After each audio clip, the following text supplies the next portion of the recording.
Good evening. Yes. Roll call, please. Mike Davenport. Here. Christopher Espinoza. Here. Cheryl Fuller. Here. Jenny Hagstrom. Here. Terry Pavasich. Here. Joanna Vasquez Drexler. Present. Nancy Kupka. Here. Luca Palauskas. Here. And Caitlin Vincent. Here. Thank you. Thank you. Let's stand for the pledge. Pledge allegiance to the flag of the United States of America and to the republic for which it stands, one nation, under God, indivisible, with liberty and justice for all.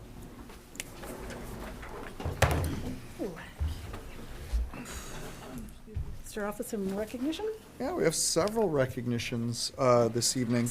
The first is that last week we had School Board Member Appreciation Day, which recognizes our volunteer board members and for all of their service. That's greatly appreciated by all of us here in District 99. And of course, our two student board members for all of their time volunteering as well. So there's a little token of gratitude there for you that is designed to give you all the calories you need for this evening. But thank you all for all that you do. Well, thank you. Thank you. We appreciate it. Thank you. Also, our board members received a variety of recognitions recently. One is from the Board Leader Recognition Program for the Illinois Association of School Boards. And this is for professional development that board members engage in. So Dr. Kupka received the Established Board Leader recognition. And Terry also received the Established Board Leader recognition. Thank you. I'll get my steps in here. And Mike Davenport received the Distinguished Board Leader. Ooh.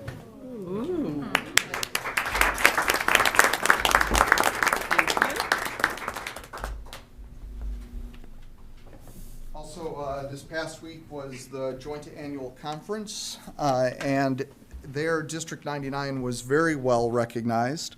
We received the, as has been shared at prior board meetings, the Award of Distinction for our master facility plan projects at both North and South High.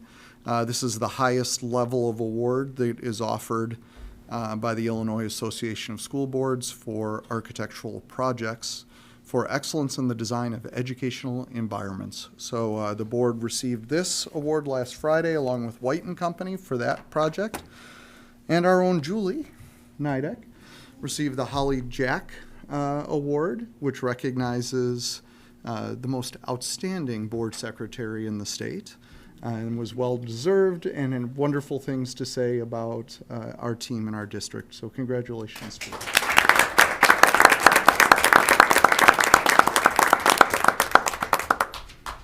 All right.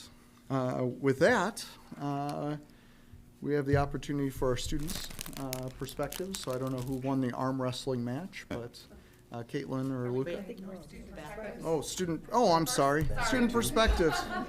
It says it right there. Hi, Courtney. Jenny. They'll give them time to decide who goes first. Hi, good evening, everyone. If you guys want to come up, tonight we have representing North High School members of our bass fishing team. So a number of years ago, bass fishing was made an IHSA sport and is IHSA recognized. And so I'm here to introduce Ethan, Mia, and Jack, and our sponsor, Mr. Chris Guerreri, who are going to talk about bass fishing at North High School. So guys, go right ahead. All right. I don't know if you guys have any questions, but Come up to the mic, please. so we kind of have a slideshow back there and kind of what bass fishing at North is all about. So this is our bass fishing team and club at Downriver North High School. And Just, Next slide, just please. tell me when to advance. So basically anyone can participate. If you're freshmen, seniors, anyone who loves to fish is welcome to our club. We open to all Downers North students. So some of our notable achievements, we are the 2019 and 2021 IHSA sectional champions. We are the 2019 and 2021 and 2022 IHSA state qualifiers. This past year, we won the IBFCA state championship, and we got a bid to the Bassmaster National championship as well. Fabulous. Very good. Where's the national championship? Lake Hartwell in South Carolina. And these are just some of our pictures. So this was me and Jack at state. We won this one with a 2-day total. Was it 29 pounds? Money? Yeah, Where- 29 where- pounds. There was, Where do you fish at state? I was Lake Springfield. Okay. Illinois. Yeah. Yeah. It was roughly 66 teams out there representing teams all over from Illinois, so it was a pretty cool experience for us. So this was nationals down at Lake Hartwell. It was basically a whole week experience where we got to showcase our talents and our abilities to everyone across the nation. So it's like, it's the big thing. Oh, really cool. And these are just some of our sectional pictures. These are 2 former students who actually kind of really helped bring this club up and found it. So these are Max and Eddie, and this is with them with their second sectional trophy. Yeah. So. The photo on the right is from this past year, this past sectional. This is Mia all the way on the left. It's me and Jack all the way on the right. That's Spencer, Eli, and Danny. We managed to get 2nd and 3rd at our sectionals, and all the way on the left is our first sectional win ever for Downers Grove North. And these are just some more pictures from this past year at sectionals. Me and Jack are on the left. Spencer, Eli, Mia, and Danny are on the right. Wow. And yeah, this is kind of just a little video.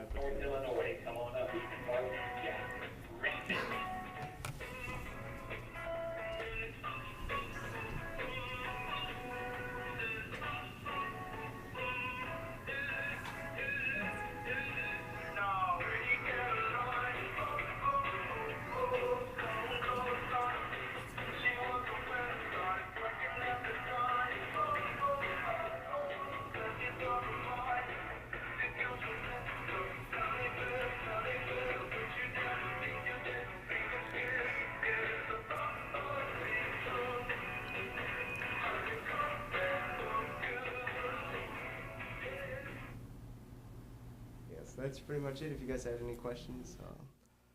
Now, how do they determine winning? Is it numbers of fish or pounds of fish? Yeah. Okay. So it's your best 5 fish. Microphone, You fit- please. Thank you. So it's your best 5 fish. So you'll fish all day, and you get to keep 5 fish in your live well. So they stay alive. We're not trying to harm them or anything. And then at the end, you bring them in and you weigh them, and whoever has the most pounds all combined So it's then poundage. wins. Yeah, it's poundage. Yeah, and then also they usually give a award out for the biggest fish caught as well. So that will help you out a lot as well. Okay. And then do you have any sonar things to find the fish? Yeah, so usually on the boats that we fish off, they usually have the graphs and stuff that show the fish. And they're starting to come out with more and more technology where you can actually see the blurs of fish moving around and stuff. So we do use that, yes, during the tournaments. But it's regulated. You can't just use whatever you want. No. They monitor what you use. You can kind of use whatever you want. There's no really regulations on it because there's only so much technology that you're Okay. allowed to use basically whatever you could So get your hands on. what kind of bait do you use? That's a hard question. There's like a bunch of varieties. I can go on forever with that question. Whatever the fish are biting. Yeah. Yeah. So do you make your own flies or do you use like? I used to fish a lot. Yeah. So we usually just like go to the store and buy the lures. We do have some friends that do like handcraft lures themselves, but Yeah. Yeah. mainly we just go to the store and pick them out. Yeah. They're Yeah. pretty cool. Yeah. So, yeah. Okay. But no, it's to me How did it's you get fascinating. interested in fishing? For me personally, it happened during COVID quarantine. I couldn't do much anything else, so went out fishing. I've always liked it, but I really started to get into like the whole high school fishing thing during quarantine. I don't know about that. For me, my whole life, I just grew up fishing because my dad's side of the family, fishing and hunting was just the thing to do in Pennsylvania. So I've just been salmon fishing, bass fishing, trout fishing my whole entire life, fly fishing too, just everything. And when I got to high school, I realized that other people around here actually like fishing and stuff as well. So that's when I started getting more back into it because I didn't really have any friends growing up who liked it. But yeah, I've been a fisherman my whole life, really. So. Very good. Pretty much similar to both of them. I pretty much grew up fishing with a fishing rod in my hands, and as I got into junior high and high school, I got more serious about it, and it was really cool to see that there was already a club started for me to just be a part of and just get to know other people who share the passion and share the love for the sport like I do. So if we have students who've never fished in their life, can they come out for the? Oh yeah, absolutely. And how many students are in your group? Let's see. So yeah, for the club though, we usually have around like anywhere from 15 to 25 people that come usually. And then on the team, we have about like 10 solid people that could that want to fish tournaments and really have like a desire to help other people out and learn different things about fishing. Oh, that's really great. You Yeah. guys are doing really great. Because it's not always easy to fish. Patience, Yes. patience. Yes. A lot of it. Yes. Ethan, what is the fishing season for you guys for HSA? So kind of our fishing season would be majority of the fall and spring. Obviously, the winter gets too cold out here to do any of those tournaments on the open water. But in the fall and the spring, we compete in various tournaments all across Illinois, and that's kind of our season. Very good. They have a very robust Instagram too, so you should look at all the updates. All right. Yeah, so. All right, well, thank you. Thank you. Thank you.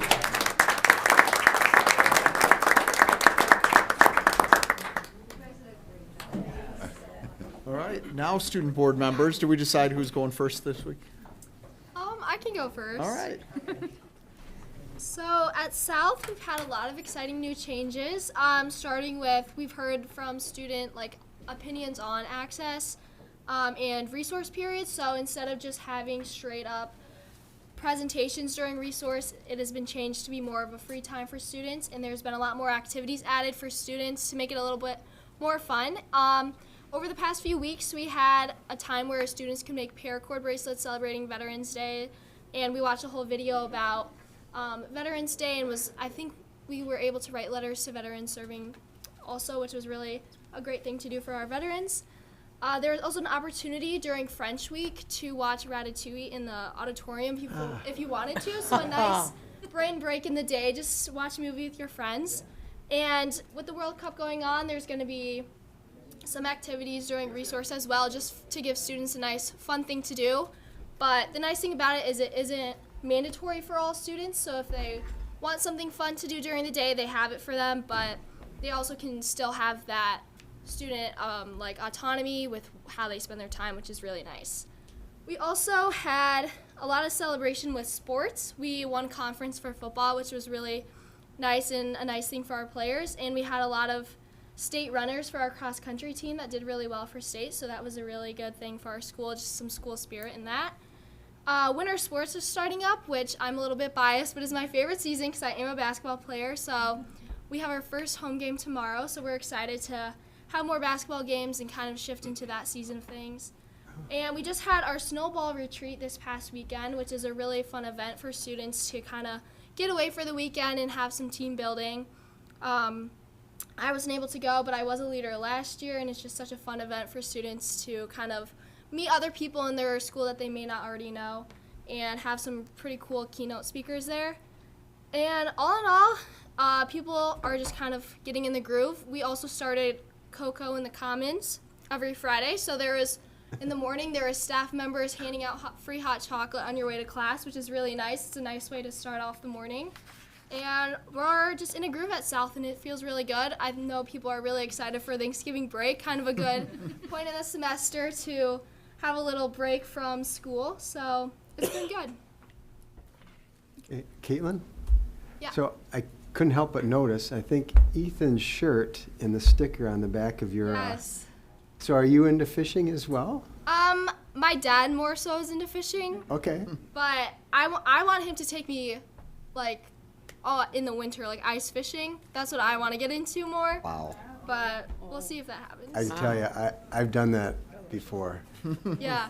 Too cold. Yeah, he just bought a Too lot cold of for new me. equipment, like drill Sure. and stuff, so Oh, I yeah. want to use it, but I know we have a bass fishing team. I don't know Yeah. I know a few people on it, but I'm not that serious about fishing. Got it. Very good. So starting off with all the fun stuff that have been going on, I want to give a big congrats to our boys cross country team for getting third in state. I know there was a celebration this morning for it. I saw Ms. Dement with our trophy, and it was great to see it. Some other fun stuff, I know that obviously previously we've had some issues with Wi-Fi, but to try and cut that down, we try to incorporate it in a fun way. So instead of having all of the students on their phone watching the World Cup today, we had it on a few of our TVs so that people would instead watch the TVs provided instead of using their phones, so maybe cut down on the issues during other class periods.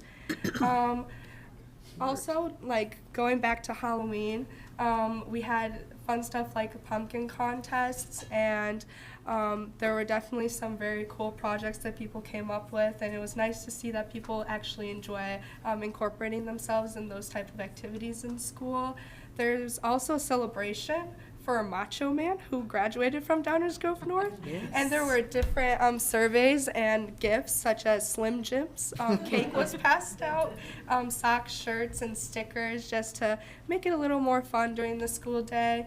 And then for our coffee shop, for Breast Cancer Awareness Month, also taking it back, we were selling pink cupcakes to help bring awareness to that once again, and that was definitely a big seller because people obviously liked the way they looked, but also the taste was quite amazing. And then bringing it to, I am on the Student Advisory Council team, so I was able to listen to a few people's feedback on the schedule and how they're adapting to it. And according to everyone, they're very enjoying the autonomy days because they're able to get their work done. And obviously with sports starting up, once again, the winter sports, people are able to get more of that time to focus on other things after school than their schoolwork. So that was definitely a big win. Very good. Are you into fishing as well? It's the night of fishing. I like fishing. I'm not, once again, I'm not like the person who would join the bass fishing team, but I've gone fishing during the summer with my dad, and that's definitely been a part of me, but I definitely have other hobbies that overtake that. It's the worms that get them every It time. is.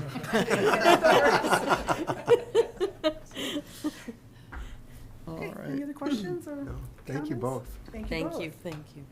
Okay, we'll move on to the minutes. We need a motion for the Board of Education to approve the minutes of the October 17th, 2022 business meeting and the October 17th, 2022 closed meeting, the November 7th, 2022 workshop meeting with action items, and the November 7th, 2022 closed meeting. So moved.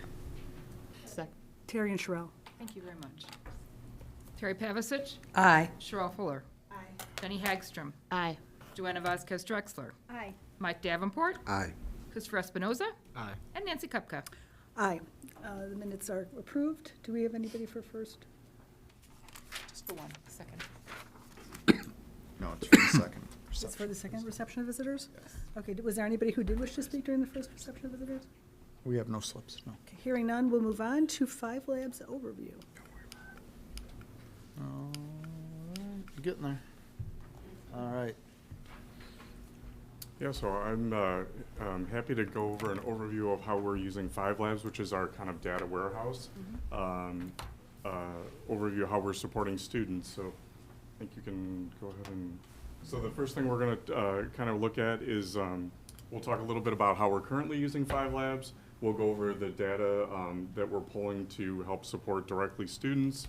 And then we'll kind of talk a little bit about how it aligns to the strategic plan. So for current uses, you'll notice on that, you can go ahead one more. You can notice on the left-hand side we have, so 5 Labs, we basically build pages. And so these are the different pages that we have. These are some of them. All these pages then on the right-hand side is our staff who have access to 5 Labs. So for example, and I'm not going to go through each one of these of what they are, but we will show you a little bit later some kind of case studies and how we're using it. But like case management page, to give you an idea, we have a page that our counselors, our social workers, psychologists, even our special ed case managers can load on their computer, and it kind of gives them their caseload. So if I'm a counselor, I can see my 260 students that are on my caseload and get a lot of different information. It kind of synthesizes that information. So you can see we have a lot of staff on the right that are involved in there. You can see like Mustang Way and Positively North coaches have access to a certain page that gives them data for what they're doing. But on the next two slides, I'm going to show you a little bit about our individual student report. So on there, if you notice, and these pages obviously have a lot of data, but the top arrow is kind of pointing to just an overview of a student. I did obviously gray out, so we don't for confidentiality reasons. But you can see the different areas in color up on the top, shifting your focus more to the third kind of red areas, the attendance and discipline. The right side, far right, is the activities and GPA, kind of a summary of a student of where they're at. So a quick look. So the middle arrow, we identified some key things that we wanted to look at quickly. So for example, if a student was failing a course, you would see that number show up. On the far left, this student happens to not be failing any courses currently. We're building all our college and career ready. So right now you see those as not applicable, but those will be things that we're building. Anything from eSchool that we have there in our student information system, we can build then out into 5 labs. So this is kind of a continual process of what we're doing. The bottom arrow points to achievement data that we're putting into 5 labs. So for example, if you look at the blue bar, the first one is the SAT reading score. That's the student score, so you can quickly see a visual compared to the collective group that took the assessment. So you can see that the student actually visually, the blue bar is obviously taller than the gray bar, right? So this student in reading is actually scoring higher than the average. And then if you look to the right, you'll see the math scores. There you can see that if you quickly just look at the visual, the student's comparing right to the average of the student body. So again, that's comparing, juniors last year, all the juniors that took the assessment, that's what you're comparing to. That student was a junior last year that took the assessment. So, and then the next slide, still I had to divide it into 2 screenshots for you, but still on the same page of the student report. A lot of it's grayed out, but I'll give you kind of just an overview of what it all means. But the top arrow is pointing to our notes, which we use as kind of like our interventions. So you can quickly see how many interventions have been provided to students. I left 2 on there. The first one was administrative contact, and then the second one down is a college planning. So we have different note types that we use that are part of what our interventions are, and so they're all listed in there. So teachers also have the ability to add what we call as TAC notes, and then they show up here too. So imagine if you're a counselor, you could look at this and kind of go through and see quickly how many teachers engage with students, who other in the district is engaged with students, all through that top arrow kind of box area. And then the middle arrow is all the grades. So you'll see current grades of students, so quickly snapshot of students and how they're performing. And then the bottom arrow looks at the activities. And remember, as part of our college and career readiness, we want students to be in activities. So this student happens to be in 2 activities, and that was on the slide before up in the top right, but they would list what the activities are. So another area to, if a student wasn't in activities, we'd be able to see that quickly. We'd be able to do things to try to engage students to get involved. We're about belonging and being a part of the school system and school. So, and then on the next slide, we are fortunate to collaborate with our partner schools. What we did with that is we have an intergovernmental agreement to share data. So, and I'll just kind of take you through the example. This is kind of what you're seeing up there is a visual of what our partner schools can log into and see. They're looking at District 99 students, but how they're performing from their school. So there are current students, but it gives, say, if you're looking at, say, Jefferson would log in, they would see how Jefferson students are doing in District 99. So our current students, but they get to kind of see various data. So Hank, if you go to the next slide, it kind of outlines, they can look at freshmen on track or the grade 9 on track. They can look at attendance. They can look at GPA. They'll look at, just like you saw the blue and gray bar, they can see how their school district and schools performing against the collective elementary district, just to get a sense of how they're doing.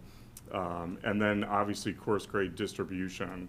So again, it's all based on current D99 students that attended those schools. But like Jefferson cannot see Herrick students or anything like that. They just can see their data. They each have a page. Oh, so they can't compare?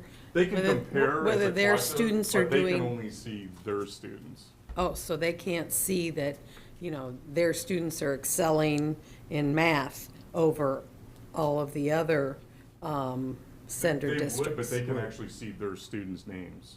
That's our intergovernmental. but they Right, can't but they see- just see an So they average. can see an average. Okay, all right, that's, And they can see their students. So anyone from Jefferson, if Jefferson's logged in, they can see actually the District 99 students that attended from Jefferson. so they could see So they John can do Smith things as, like- Yeah, because like I meet with them 3 times a year and we talk about different things about articulation, what kind of data do they want to see. I know Jefferson reached out a while back and they were looking at, data to decide if they should, they currently teach Spanish for 2 years, but some of the other partner districts only teach it 1 year. And so they wanted to compare some data to the collective. So we ran some data for them and shared it out. So I mean, it's been a great relationship and we're continuing to build it. This year I'm going out to each school if they would like me to just kind of work with them about their data. We meet obviously 3 times as a collective, but we're also now going out and meeting them individually. So we're excited about it. It's a great thing. There's been a lot of good feedback about it, and so we're excited about the future with working with our partner schools. And then kind of looking at the data we value, these are where I'm going to take you through a little bit of a kind of a case study of what we're doing. We have a page that shows up that's a DNF grade report. And Dr. Thiele's been obviously talking about, strategic and systematic of how we support students. Well, this is one way that we can quickly identify different demographic of students. And then we have access to administration, to department chairs. Our counselors have access. So it's something that we can run a DNF report. We can look at different groups of students. So the one I'm going to take you through on the next slides is looking at the DNF report. And then I'm going to show you how we drill down to, say, 9th graders and then students that have a disability. And when I ran the data, we have 46 students that are identified in that. So Hank, if you want to go to the next slide. So I would go into 5 labs. I'd go under the DNF report. I would click on, you can see the blue bar on the top there is 9th grade. I know it's hard to see. If you actually click on that on the screen, it repopulates the page just to be the 9th graders. And then if you click on, over here is special education, if you click on that bar graph, then it repopulates 9th graders and special education only. And so you can drill down to see those students. And as I mentioned, there was 46 students when I ran it that were getting a D or F in the district that are special ed. But the positive on that is that we now have really quick ways for people to just look at the student list. I'm not showing you that part of it, but the next step would be we could run a list just by a click of a button. And so we can then sort and filter and things like that. And then the next kind of case study or the process that we do is, and you've seen the reports that we've given to you. I know Dr. Thiele's presented you with kind of at the end of the year, all the student, what athletics and activities students are in. Obviously part of college and career readiness. We again have a quick way to identify students. So this year we had, the previous years we were looking at students that were in activities. This year we've created a new system to actually identify students that are not in activities as well. And then we can obviously look at the different demographics, and then we can make some decisions on how we might intervene with those students that are not in activities. Obviously, we can look at those that are in and see the different demographics, but our goal is to obviously have students belong and be a part of the school and engaged. So what I'm going to show you on the next slide is kind of taking you through what the student activities page looks like, but then looking at it from those that are not in an activity that are also qualify for fee waivers. So just kind of adding variables to show you how quickly we can get information. So in this case, we ended up, when I did it, running it through that, with a couple clicks, we ended up with 343 students. But the nice thing is, again, we can export those lists to get the actual student names and start to work on how are we going to get students involved. So we have like our athletic and student directors, working on that to see who we need to, work on and market and get involved in activities. So the next slide, again, you would load the student activities page. You could see in the red rectangle, it's not an activity, so I can again click right on that bar graph. It'll repopulate the page. Then over on the right, you can see there's a filter called low income. If I select, it's basically a yes or no. When you click on that, you would select yes, and then that would repopulate your page again to be students that are not in activities that are part of our fee waiver. So we can generate a list, and if you remember, that was 343 students. So we can, then quickly engage with those students with that. Kind of aligning to our strategic plan.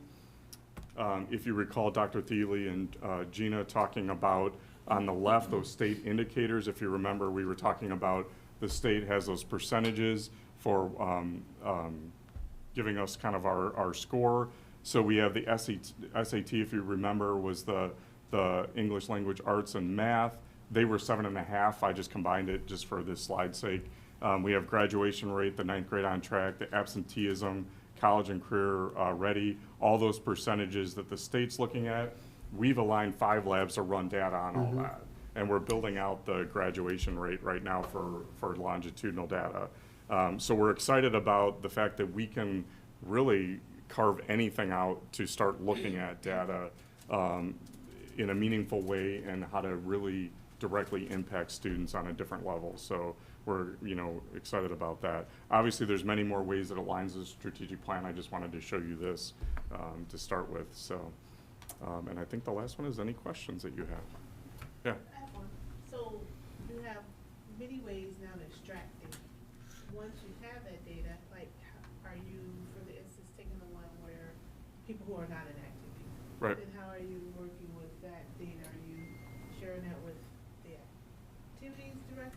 Yeah, so both Jen and Mark at both buildings have access, so they can run reports. I mean, you can even do filters, like if you want to look at, say, the students that are experiencing homelessness, you can do that as a filter under student activities, and then you can drill down to that. But yes, then what happens is that our team is then, working on doing different things to encourage students to get involved.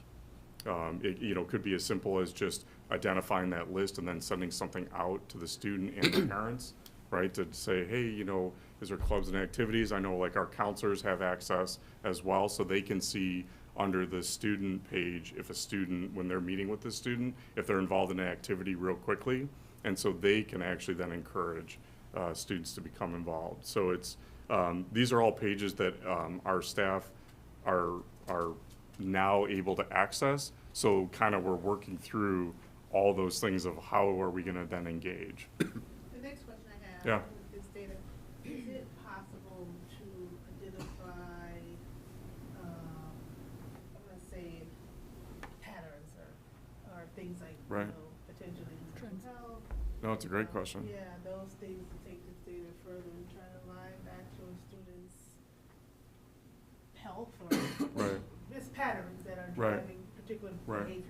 Yep, Yeah. that's absolutely, as a leadership team, we meet about every other week, and one of our opening activities, all of us have certain questions about what's going on in the district, trends, patterns, is something we're doing actually making a difference? So each administrator in the district has one of those questions that they're pursuing. And every 2 weeks, we partner together and report out on progress we're making, either towards understanding that issue or improving whatever that thing that we're working on. So for example, all fall, my project has been around 9th grade on track. So every 2 weeks, I have a data sheet. I update the whole leadership team on, what progress are we making on getting students that aren't on track back on track. In the buildings, they're tracking that information as well, and they're working with their counselors on those specific students, making sure that we understand why they're not on track, making sure that their parents are informed, intervening with individual teachers. So that's but finding them and isolating that group and making sure that we're, keeping track of it and it's not just falling through the cracks is what, this kind of tool allows us to do very quickly. And as you saw, it puts it in a way that's very visually, able to understand, so it's not just tables of data. It's interactive and it's easy to digest, and it opens up the ability for both us to have conversations about what's going on, but also then to identify and intervene with students as we need to. I like it. I mean, it provides an opportunity to get ahead of some things. Yep, sometimes the data will tell it to us before something else will. Exactly. Mhm. So is this partitioned internally? Can everybody see everything, or? No. Okay. No, It's we a have it security separated out. role-based. Yeah, based on, yep. Cool. Yeah. Nice, very nice.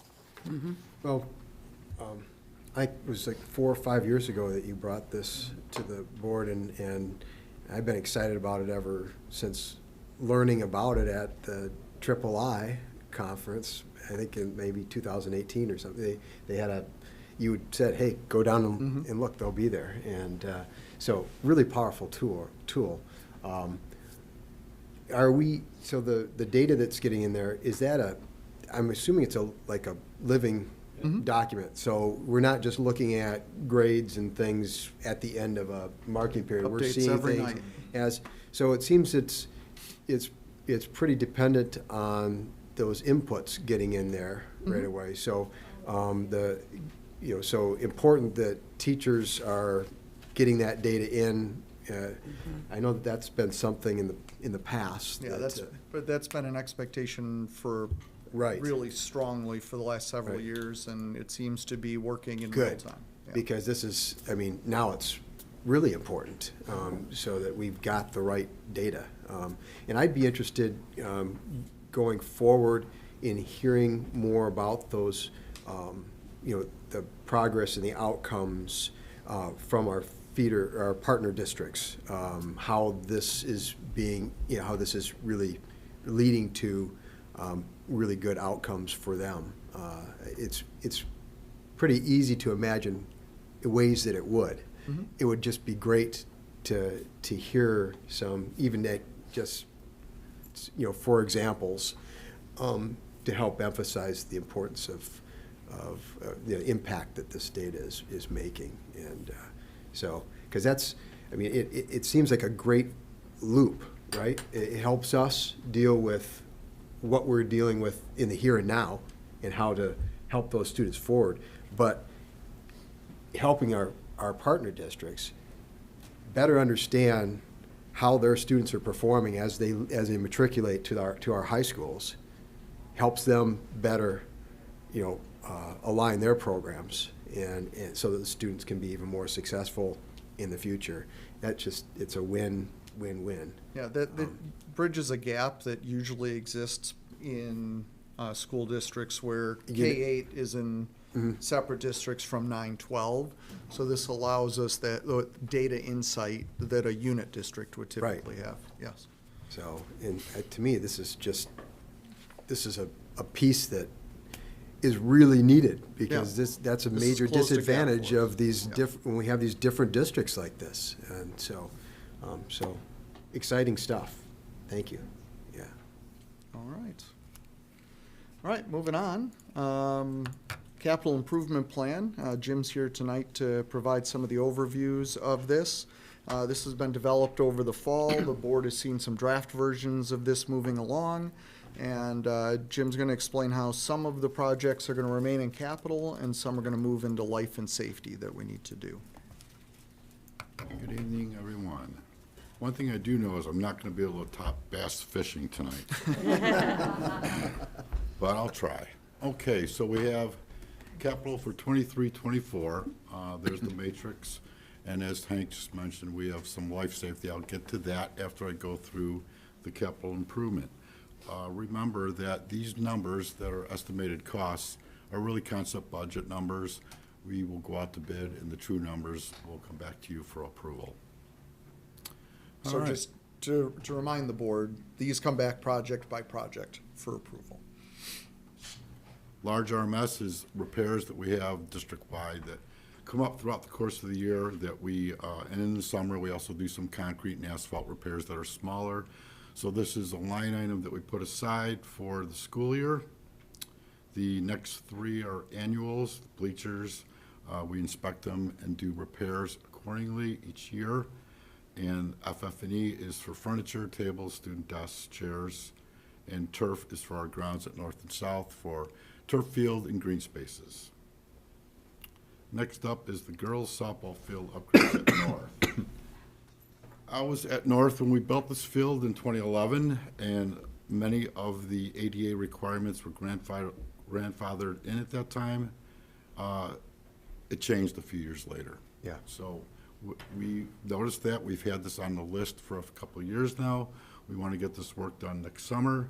So included in this will be improved elevations, some stormwater control, sidewalks to the bleachers and dugouts, and ADA bleachers on both sides.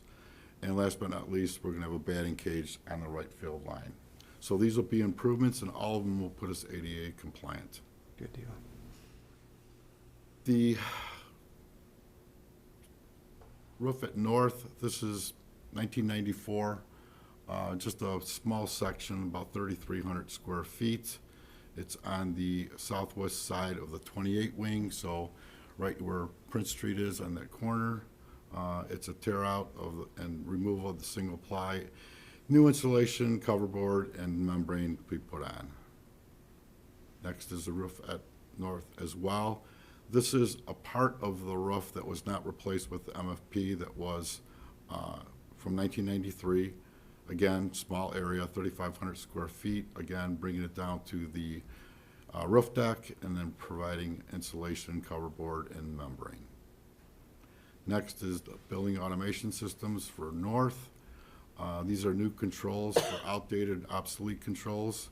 There's two big air handlers that these are for.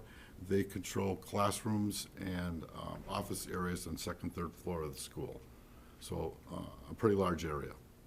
And Jim, the key change from this is it moves from monitoring what's going on in those areas to actually controlling That is what correct. goes on in those areas. So the BAS, when you put controls on it, when you first get a system, if you don't have the controls, everything's manual. You set it 72 degrees and that's what it's run. You can't really look at it throughout the course of the day. Winters, the seasons change. Airflow, obviously we've been putting more airflow from outside air into our schools. So this helps control it right from a computer. Pool scoreboard at North. I actually put this in as well in 2007. Actually, we did this at the same time at North and South. So this board has a lifespan of about 10 years, and we're getting close to 16. What we're seeing, especially at North, but South will also experience these problems, is that things are breaking down and the parts are not, they're obsolete. We can't even find them anymore. So we're having a tough time. So we want to upgrade this. We want to replace it with new boards for both North and South, and you'll see that on South's line item as well.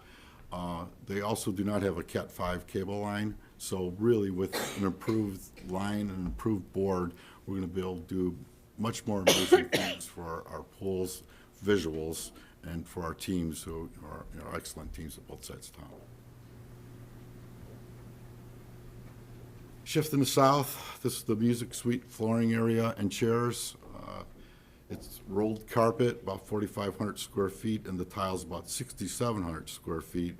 So we're going to replace with carpet squares on the carpet area, and on the tile, 2x2 quartz. There's no asbestos in this area, so that brings the price down dramatically. We've experienced that enough in the MFP. Yes. Additionally, there'll be some plastic chairs that will replace what's existing there.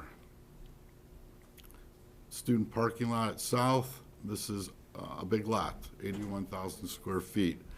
So it's complete removal of the current asphalt. Some have to even go further down in the stone base, so there's a lot to this one. But ultimately, there'll be a new layer of 2-inch asphalt and then striping after it's completed.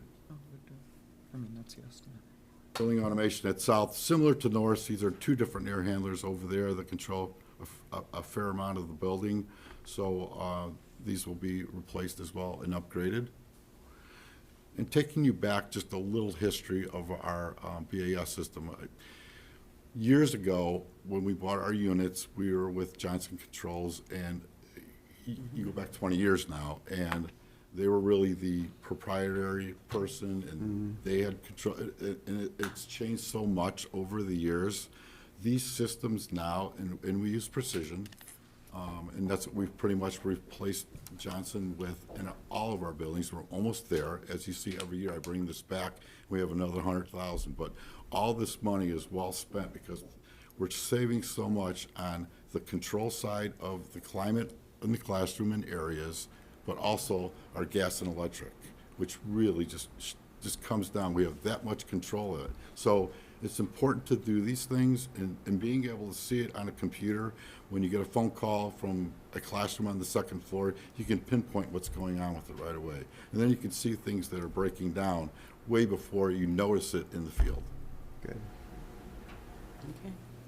I think it was last. Let's see if there are any questions on the capital improvements before he digs into life safety. I just wanted one thing. Oh, sorry, The go grant, I know Jeree had brought to the board for approval. You approved the ISB $50,000 grant. We did apply for that. We will use that towards the North BAS controls if we get that, so that would cut that down 50,000. Sorry, Hank. No. I forgot we were going to talk about that. Okay. It's okay. All right, so questions for the capital part before Jim dives into life safety improvements. Is the student parking lot replacement based on an actual number or something? I mean, it's almost, the estimate there seems a little more precise, and it's Here's what I actually a did. little less than I thought it might be, so. I contacted 3 companies that I work with and said, if I was gonna do this tomorrow, how much would it cost me? How much? I added, a little bit here and there, and that's how I got to that number. Okay. Yeah, some were at 200,000. Yes. But 2 of them were 148, 156, so. Okay. I'll use the 148. I guess I was just asking, where is the student parking lot? Because I didn't think our students really parked that much in our parking lot. Our parking lot is packed. Yeah, Yes. it was full. On the south side. But a lot of them are not students, Yes, they are. so that's why. My kids never got a student parking lot. We Mine hand did. out as many as we can every year. Yeah. Yes, we have Yeah. a student lot that's alongside the football field. I don't think Along either the school- football I field? don't- I don't think all students on either Not all school- students can No. get Get in. a lot. No, and it's Staff park there as seniors well. and, Yeah. you know, We have Staff parked there as well. That's what I thought. And we've worked with the village has turned over street parking to us to manage as well around the schools, so that adds Well, to that's good. our parking It's been availability. 15 years since they were here anyway, so things have changed a little bit in Sure. 15 Yeah, years. but there, we do run out of spaces. Yeah. There's more people that would like to park than we have spaces. Well, I would rather see the faculty get the first spots anyway, and staff. Yeah, we have to get the staff here. Yeah, that's important. I think that's true. Yeah, yeah. So, All right, Yeah, the life next safety, one. Jim. yes. Okay, so caveat to this year. So about a month or so ago, I was brought up to speed at some situations that were happening at North. And one of it was a pipe leak, a galvanized pipe in the underground track that was visual that you can see. And in the elbow, there was a split. Just a little background, this is old galvanized pipe. We replaced galvanized pipe in both of our buildings on our hot and cold water sides. This is just a small section that's left. And when I say small, that's compared to the size of the school, which is, 500,000 square feet. Jim, when you say old pipe, how old is this pipe? 38, so. Yeah. 1938. Yeah. Yeah. Not 38 years. Not 38 years, 1938. Yeah. Huh? So Back when the my- dinosaurs were roaming. 85 years ago. My plan all along was to, our safety survey is up every 10 years. We did it in 2015, it's due up in 2025. We usually do the survey in 24 and start the work in 25. This was one of my higher priorities to be done at that time because I knew it would pass right through and, you know, it's something that we needed to do. But if it's not broke, don't fix it, it's still working. But now it's breaking. So I called our engineer, our plumbing engineer. He came out, walked with me, and we looked at that section and other sections, and we both agreed that being more aggressive in getting this done, especially this first one, which is phase one, which is that area in the underground track that's by the driver's ed classrooms, should be done as soon as possible. So we would like to do that for next summer, and then the rest of it, which is phase 2 and 3, would be done the following summer, and that's much more complex because it's piping that goes to the white gym locker rooms, it goes to the pool. So there's a lot of blowing out wall ceilings to get to it. Much bigger project. That's why you see a big number there. Depending on how copper is in a year. Hopefully. Right? We'll know more, so that number may fluctuate down. Hopefully, I don't think it'll go higher. Steal some more So air conditioners. with that, I talked with Dree, Mark, and Hank, and we came up with a plan. You know, why can't we try putting this on life safety now as an add-on? We've done that for other projects in the last 2 or 3 years. We've been approved, and we can use that funding towards this, which would be ultimately the funding we'd be using in 2025. And then we'd get a head start and be aggressive getting this done. So I certainly wouldn't want to shut down pools or areas of buildings if this got even worse, and it would be hard to architecturally put it together in, you'll do it in the school year. We got to do it in the summer. You know, you're going to shut down a big area here. So that's our plan. We've put the application in. It goes through ROE first, and then it goes down to the state for approval. But talking with the experts at White and my experience with life safety, I think we have an excellent chance to get this approved.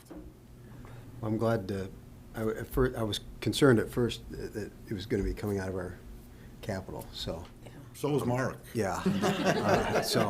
Yeah. Well, and this at a time when inflation is running so high and our ability to keep up with that is so limited. So, so we've got some stresses coming forward. I know it's a hit. Well, it's hard to look at a big number like that and say, wow, you know, we did all this work in MFP, you know, and now we're doing, you know, all this other work. It never ends. It really doesn't. In my career, you know, you do a lot of work, and keeping your buildings up, and I'll say, I know a lot of districts, our buildings are in phenomenal shape, and that's because of the support from the board and from our administration that put money towards projects that need to be done before they break down. Well, anyone who owns a house knows that as soon as you get one thing fixed, it's something else, right? Well, and so we had hoped to make it, you know, until 25 to replace it, but this is also like a pipe burst in the indoor track is not a great outcome. You know, Well, then that's the gonna cost of cost this more. is much Right. more expensive. Yeah. Right. Plus, then you have the cleanup and the repair and everything Right. else. So we're just going to move the timetable up for work that we expected to do anyway. Anyway, Just yeah. you well, know, it's and just the risk is getting much Getting greater greater. that we It could is. incur much more cost in terms of damages as a result of a major failure. Can't always put a Band-Aid on it. You know, so anyhow. I'd say I got our monies out of the pipes. I mean, Yeah. 38 to now. Yeah. Pretty What's good. the math on that? Not bad, like 85 Not a years. bad so- return. years, Yeah. We need to go find those people Do they from even make the 1938 and thank galvanized them for their pipe work. anymore? No, it all goes in as copper now. Well, I'm sure too that, you know, PVC. we probably got several connections too between dissimilar metals as well. That's always a problem. Accelerate the process, yeah. So, Yeah. yeah, and it's not, this isn't a surprise. This is something we are aware of, but we were hoping to get Little another, more time. Couple more maybe years get out to of that. 86 or 87 years, right? Yeah. Well, So, if you get to be 100 years old, anything can happen. yeah. One last item that I want to bring up, and Yeah. Mark may join me. On the capital improvement list, there's two scoreboards, one for north and one for south. I estimate 200,000. That might be a little high. It may not be. I know that the schools have been looking into some that are, quite nice, that could cost that much. Certainly would want the best for our school district for the right price. We talked internally. We want to ask the board if you're comfortable with us spending some time looking at possible alternate revenue sources to fund these two projects. Personally, I'm a yes. Yeah. And I will also say that this is something that, so 16 years with the previous board? Or with the scoreboard? 2007, so Yeah. 16. So, I remember. keeping in mind too, that this is something that you're trying to, as much as possible, it's gonna make sense to buy a nicer, the better boards, because we're gonna go another 10, 15 years again before, this needs to be something that's going to last. So it doesn't make sense to cheap out now. But if we could get some alternative Financing. resources on this. So I know we've had some discussions about this in the past, so some may have At this some- point, we're just asking, is the board interested in us coming back later and Mm-hmm. presenting some options around alternative revenue sources such as advertisement or branding or those kinds of Yes. things for a scoreboard? especially with local businesses. Depends on what it is. It No, really yeah, does. we'd have to work through the processes, but I'm saying, do you want the administration to spend the time to put together something, some options to bring the board later this year? What kind of a delay would that be for replacing these? It wouldn't, Wouldn't be here nor there? yeah. And is the chip shortage gonna affect that? No. No, that shouldn't. We've had discussions on passports about this. An opportunity for local businesses to potentially help offset cost, and it benefits, it seems to me to be a win-win. I know we've been concerned in the past about advertising and this sort of thing, but. But there's no agreement, these are just This is options. just, do you This want is us just to come options. to you with some options? Is there anybody, I'm a is there yes. anybody who's opposed? No. No, okay. Okay, well then, the administration will start working on, bring you what your options are and what we'd have to change in policies and what other local districts have done, just to give you Right. some ideas of what's out there, and then we can kind of shape, if there is something District 99 would like to do, and if so, what? Well, wouldn't it be nice to take some of that $200,000 that's allotted and put it towards other things where we Right. don't have opportunities with that sort of cost sharing, so. Well, but then that's of course in the details. So Yes. we'll put together the details, come back to the board with what some of those details and options are, and then we can have a more robust discussion about that once we're ready.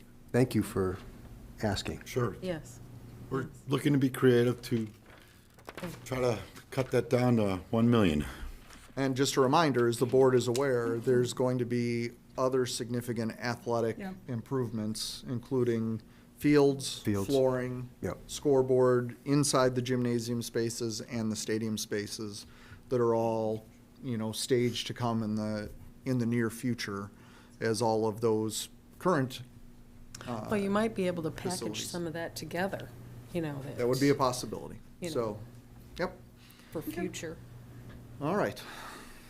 So that's, any other questions on Thanks, Jim. those? Sure. Thank you, Jim. Thank you. All right, Jim has another one for Here I you am tonight. again. Hey. This is an action item Sit later Jim on up this With evening. me. Nice. Okay, so on November 7th, we had our bid opening. We were thinking that we'd get bids out early, so contractors would be looking to get something before the holidays to get on the schedule for next year. And overall, pretty good. Outside of me reading 92 bids, which took me an hour and 10 minutes. Wow. Was good. So Hour and overall, 10. pretty good. 92 bidders, which is great, and to get that many. We had 23 different packages So roughly, 4 to 5 per package. I know I listed in my memo all 23 contractors that were the low acceptable bidders. Again, the timeline for this work is starting in the spring and completing by the start of the 23-24 school year. Leading up to construction, we have closed on the house, you already know that, and the tenant that's living there, he's anticipating to be out by March of '23. In addition to that, I attended the Village Plan Commission 2 weeks ago, I believe, where they voted to approve this project and move it towards council. And that's for December 7th, and we're expecting that to be approved by council as well. So we did a scope review, and all of these met our proposals. Again, I just want to go over the budget with you. I know that was presented maybe a month ago, where we had 4.9 and some change. That included the purchase of the home. So this bid with our costs for architectural construction and the cost for the home, we're slightly under or right at our targeted budget number. That said, in these contracts, all 23 of them, I put in amount that equaled $360,000, which is 10% of the overall construction, to be in there as well for contingency. So with a 5,000 square foot building add-on in a parking lot, I certainly think that we won't even remotely go through that. So I feel confident that we'll have some money come back, so we'll be under budget. But all in all, I think pretty good. And so tonight, out of these 23 vendors, the aggregate amount is $3,579,137, and that's what I'm asking you to approve. So that, for me, the shocking thing is just knowing that site utilities and excavation is the most expensive part of this project. Yeah. Okay? And that's, a lot of that's, I'm assuming, some things we need to do with stormwater? Well, if you've been out there, there's a pitch, plus we did some borings, and we're gonna have to put a lot of stone in. So we already know that, and I'm glad that we know. That's why I do those testings prior to, so we don't start digging and say, oh my gosh, where am I gonna find another 500,000?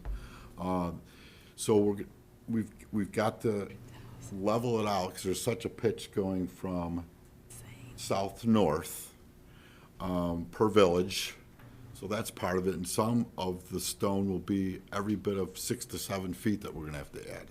So that is a lot.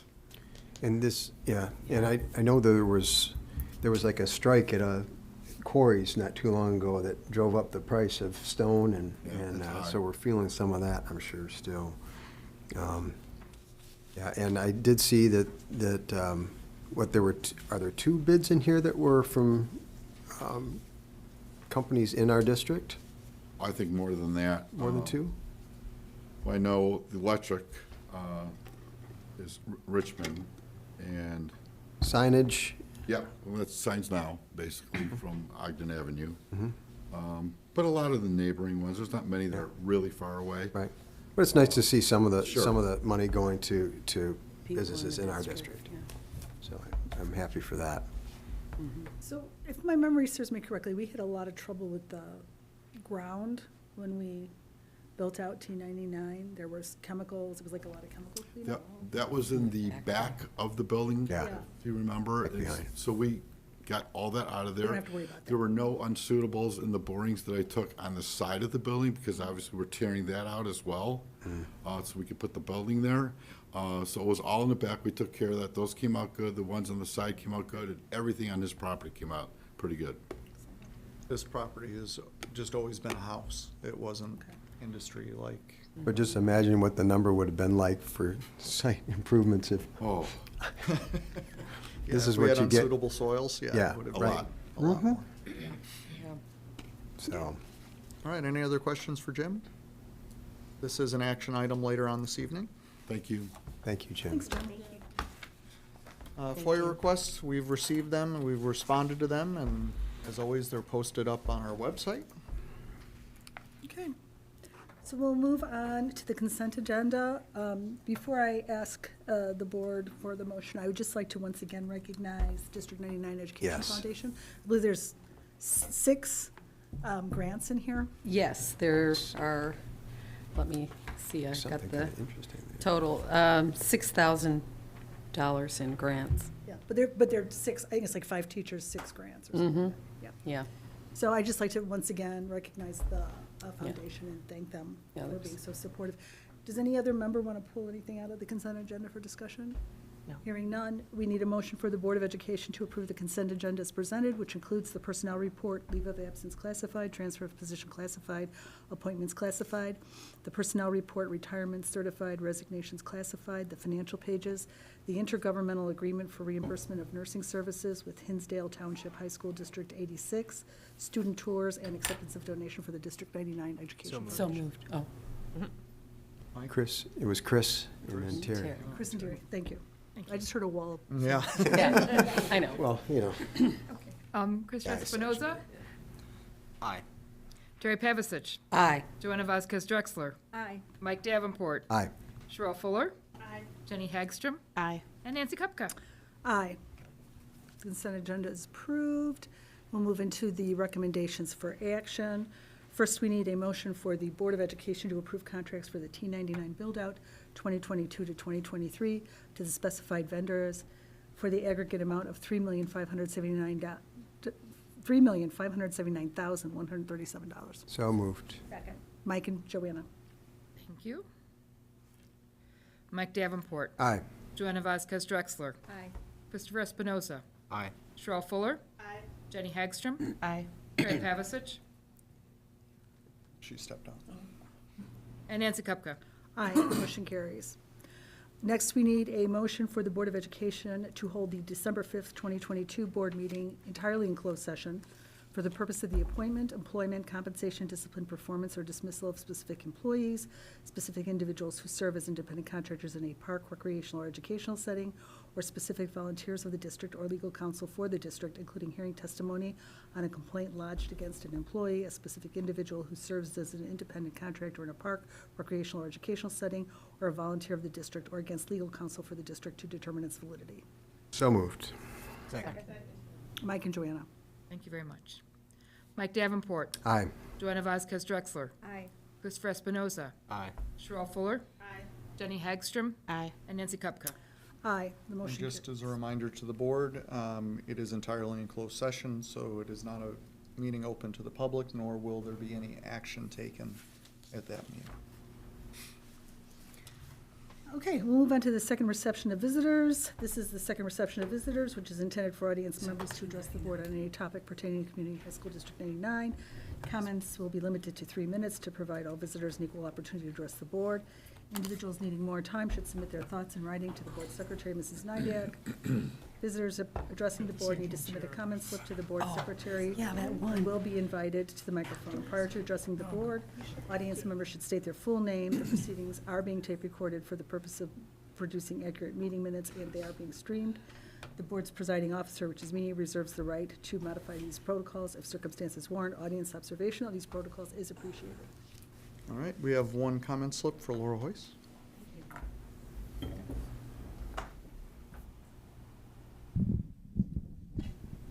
Good evening, everybody, and thank you for giving me the chance to speak. My name is Laura Hoyce. I want to first say how happy I am for the boys cross-country team that they took third in state. I see them running all the time from North High School past my house and back, and they are charged up and working really hard. So that is great news. Thank you for that. I'd like to ask a series of 6 questions tonight that I'll follow up with an email. I understand that in these settings there's not back and forth dialogue, but these are things that are on my mind and I think many parents and students' minds. Number 1, what is District 99's plan to improve student math and reading scores? I believe during the pandemic, the state reporting of district scores was waived or postponed, and would like to know whether those school performance grades will now be back up post-pandemic. I guess that's question number 2. Number 3, it's been said that J.B. Pritzker and the State Health Department may be planning to impose COVID-19 vaccinations as a mandatory requirement for students to attend school. This is perhaps under discussion phase, but it has been brought up. And on Next Door Neighbor, I saw one parent receive a comment, "Oh no, please be assured that that's not going to happen." But in any event, we're pleading with this district to please get that word out as soon as someone hears whether that is a true statement, that those vaccines may become part of the mandatory vaccination schedule for students. Number 4, have District 99 administrators and superintendent been fully vaccinated and boosted to date? A lot of information has come out since that occurred, equal to teachers. And number 5, if a mandatory vaccination requirement is imposed on students, will the same requirement be imposed on teachers, administrators, and the superintendent? I understand that's yet to be determined if such a thing would come to pass. And finally, has District 99 continued with white supremacy and anti-racist teachings in classrooms at Downers Grove North and South as they did last year, or has this been continued on further consideration based on the objections that we made in the past? That's all I have. As I said, I'll follow up with an email looking for answers to those questions. I do appreciate you thinking about those. Thank you. Okay. I have, no additional comments. Okay. Moving on to communications and announcements, report of the Legislative Education Network of DuPage. I don't think there's anything from the last. No, I we met gave with them a- local legislators. Yeah, in the I last wrote that meeting. down. That was November, or October 28th. Oh, that was since the last time we met. Yeah, I feel like I already read Yeah. it, but maybe Okay. I didn't. And really, they don't expect the veto session to be much going on. Yeah. So we'll circle back. Lame duck session will be the next time when we could have fireworks happen with the legislature. SACID? Okay. At SACID, we continue to discuss the impact of lower enrollment on tuition costs, concerns about the financial structure deficit and its impact on cooperative costs, and the sustainability of current programs and services at present enrollment levels. The board was provided with an enrollment report that tracked the enrollment numbers from the school year 2018-2019 to the current school year. District administrators will be provided with a weekly enrollment dashboard report for their review starting in mid-November, so that may have already started because we're behind, it seems. The dashboard will assist with conversations around district needs and how SACID can serve each student in district. SACID will monitor actual and anticipated student enrollment, referrals, and anticipated needs to help facilitate the discussion for staffing needs and program efficiencies before the January budget meeting. Thank you. Terry?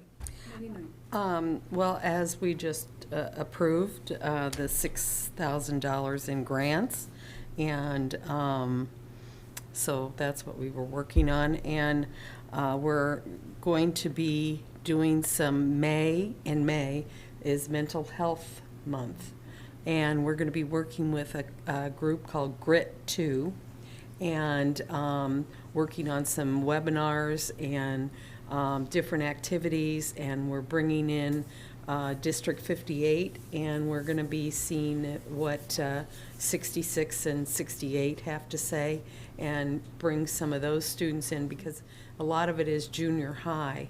And, you know, if we can, you know, maybe catch students that are having issues and worried about things at that age, then it's easier for us to, you know, deal with some of those situations when they get to the high school level.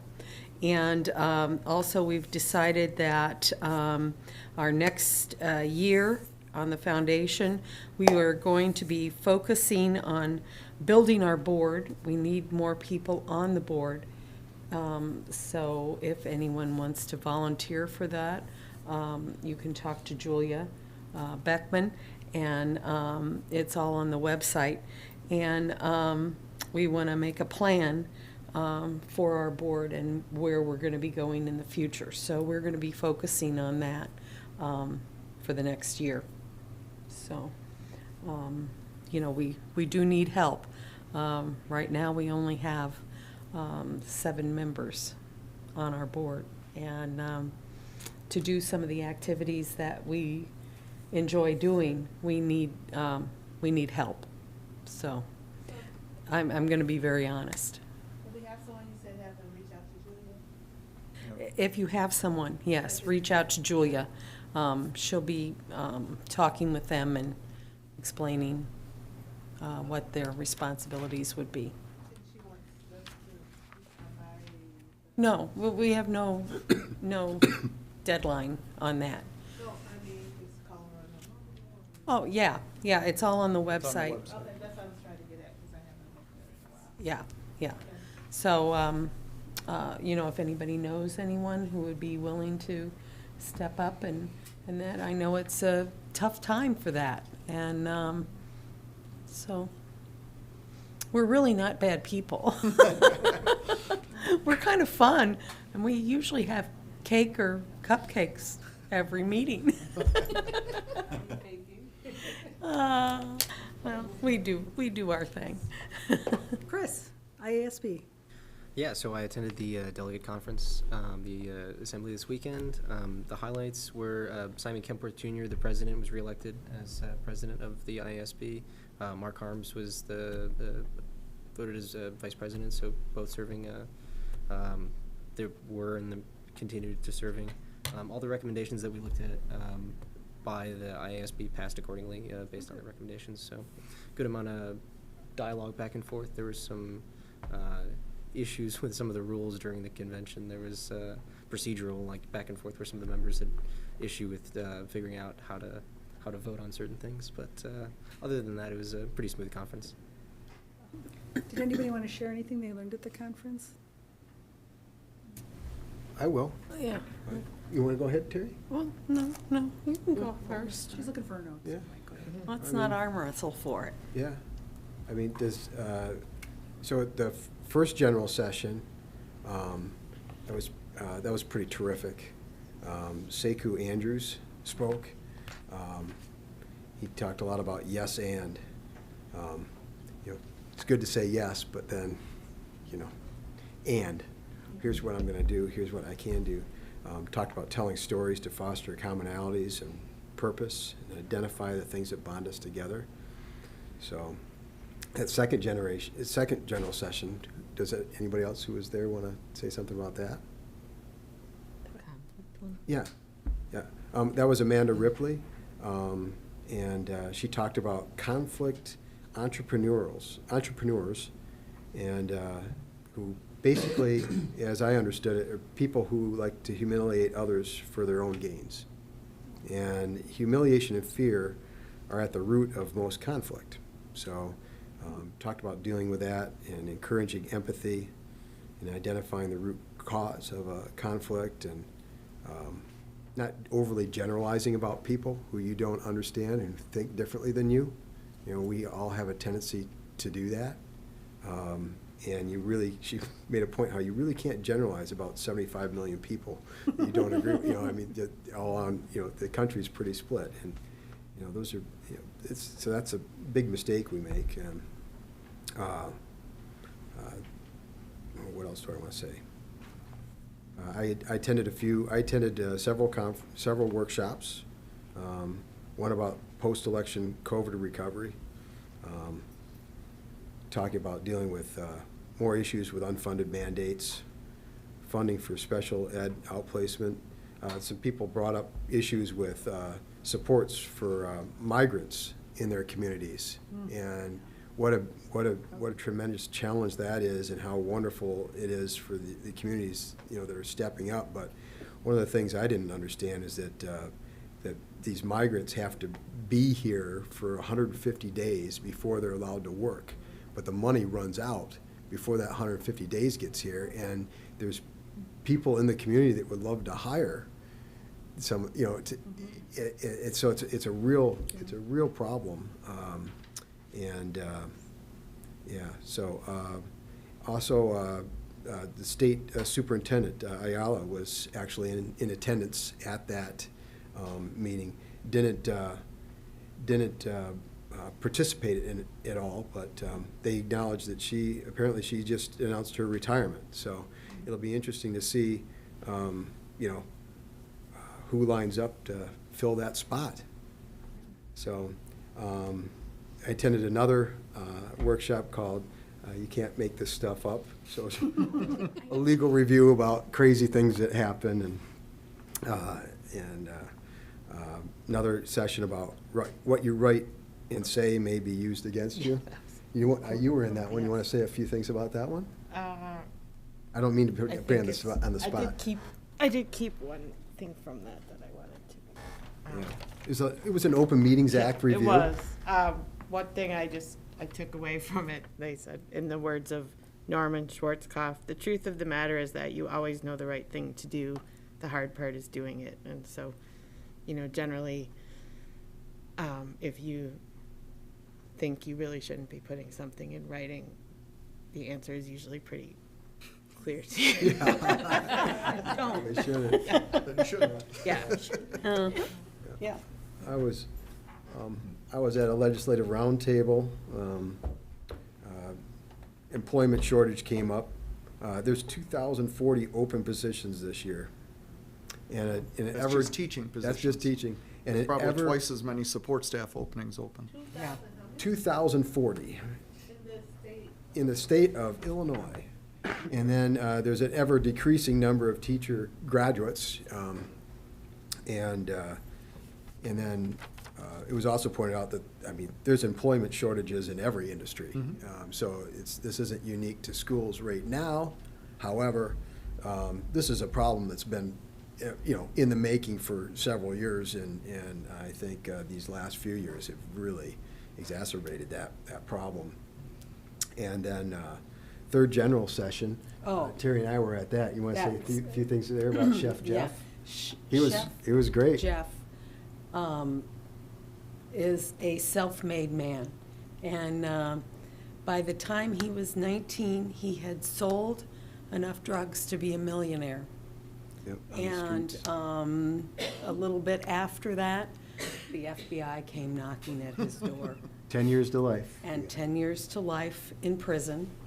And one of the things that he said is he was very fortunate to have gone to a federal penitentiary rather than state, because he was there with a lot of white-collar criminals, the Bernie Madoffs of this world. And he learned a lot and how to present himself in a better manner. And he found that he loved cooking, and so he worked his way up from, the sous chef all the way up to the executive chef at the Bellagio in Vegas. And he wrote a book. He had Will Smith produced his movie, and Oprah. And he was on Oprah, which was the highlight of his life. He's now 58 years old, and it went to show that you have to get that out of your mind, how you were brought up in certain situations, and how he improved himself, and he even learned to walk differently so that he could present himself to, I'm going to say backers probably, because, Sure. And now he has 4 shows on the Food Network, and just a really dynamic guy, and he's helping kids in the South Central LA area find what they need to in themselves and passions, and He's taking kids that are getting suspended and put in alternative programs. He's one of those alternative programs. So he's Yeah. really Yeah. doing a lot for the community. He, And it was just really very inspiring, and what he said was those closest to the problem are closest to the solution. Yeah. So, he felt, it was incumbent upon himself to, he'd been given this gift, and and he opened up by apologizing, for the harms that he did. I mean, that he recognized that and owns that, and feels it's his life work to try to help others not follow that same path. And he also talked a lot about focusing on strengths instead of weaknesses, and how some students, no matter what, are just never going to be great at math, but that shouldn't hold them back from being able to get into a good culinary program or something like that, which is, something I really struck me, because I thought here was another example of how, we, just using, we had a question tonight about SAT tests again, right? So, we spent so many years teaching to the test and trying to, and making that be that's the benchmark. And well, the fact of it is, we all have different strengths and weaknesses, and to hold some student back just because they didn't do so well on a test doesn't mean they can't be incredibly successful. No. So we've talked about this before, but he was just he's a living example of that. That was the third general session on Sunday morning. It was so it's really wonderful. Well worth. Very inspirational. So yes. Yeah. Thank you. Yep. Anybody else? I went to one about amplifying student voices with seats at the board table that I thought was really interesting. There was a panel of students and teacher or staff from Oswego High School District, and they have done a lot of, they've expanded not only the role of the student board members, but they've created student advisory councils at each of their schools, and then those students sort of, report to the student board members what their concerns are, and they also then, on some occasions, let the students vote at the board meetings. Although the vote doesn't necessarily count, it's good to see sometimes what the students' perspective is on some of the issues that we vote on. And so they did a lot. They focused on, I think they called it YL-PAR, which is youth-led participation in research, and tried to, look at things like mental health, sexual harassment between students in school. They did a lot of surveys and gathered data. So it was just really interesting to see if, looking at an expanded role, or even giving more roles to the students in the schools and bringing it to the board. Thank you. Any others? Any others? Go ahead, Terry. I just wanted to say one thing is I think one of the most important things about the conference is that we get to know each other much better. We break bread together. We talk about things that are not board related. Right. We talk about, our families and what we're doing, and I think that that is one of the most important things that we come away with, and I think all of us, enjoy talking to each other and that sort of thing. So I just wanted to say that as I enjoyed being with you as well, Terry. Oh, well, thank you. and those of you who missed it, we did have milk and cookies Saturday night, so that was kind of a nice thing, just us. So that was good. Sherelle had something. No, yeah, I was just gonna share what I can't find my notes on Google.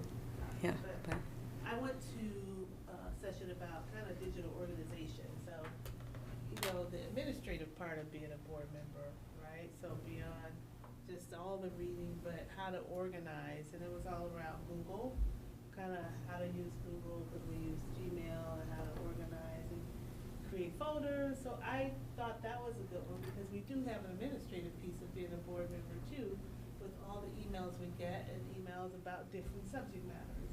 So I enjoyed that one. In fact, it sounded as if in the room, quite a few people were struggling with different parts of managing our kind of administrative digital life.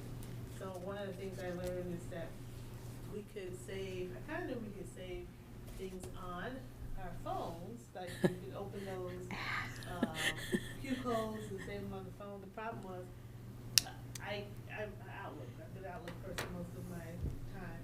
I always had the hardest time trying to find it. Where is it? Where is it? So kind of learned how to even file it once I did it, kind of managing it from my phone as well. That storing those docs and opening those Q codes and just having a place to kind of get them quickly from the mobile.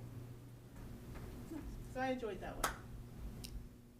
Mine kind of is a question, and it's one that I attended, the International Global Scholar, and I believe it's a certificate.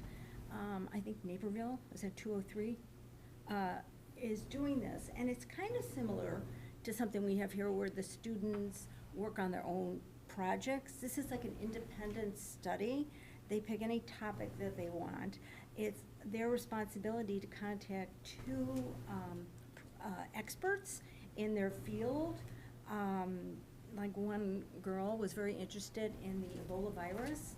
She contacted experts who were from Africa and South America, and she went to work on it.